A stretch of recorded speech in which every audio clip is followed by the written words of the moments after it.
High guys, এর Sayantika. Welcome back to my channel pen divine. আর আজকে করতে চলেছি আমি dot painting, one of my favourite art form. আর এটা ছিল আমার অর্ডার। খুব ভালো লাগে যখন মানুষ আমার কাজ দেখে অ্যাপ্রিসিয়েট করে।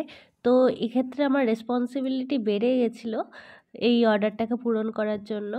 সো চলো প্রসেস নিয়ে কিছু কথা বলি। I think in this art form we don't need any particular design. আমরা জেনারেলি ছোট থেকে বড় টোনে যাই কিংবা বড় থেকে ছোটোতে যাই। তোমরা দেখলে আমি ফার্স্ট গোলটা যখন করলাম তখন 3বার বা 2বার আমি ওটাকে প্রেস করেছিলাম, কারণ অনেক সময় ফার্স্টবারে ওই গোল টোনটা আসে না, অ্যান্ড কয়েকবার করার পরে ওটা একটা 3D এফেক্ট দিতে সাহায্য করে। আর কালারিং এফেক্টের জন্য আমি এক্ষেত্রে ব্লুয়ের শেড নিয়েছি।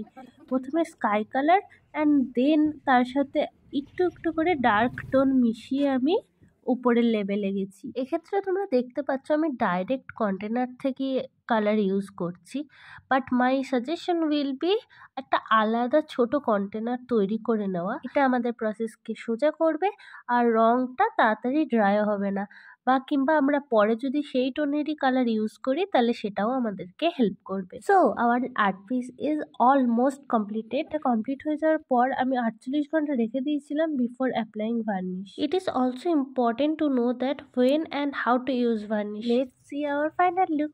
আর ভিডিওটা ভালো লেগে থাকলে please like, share and subscribe করে দিও। Bye by.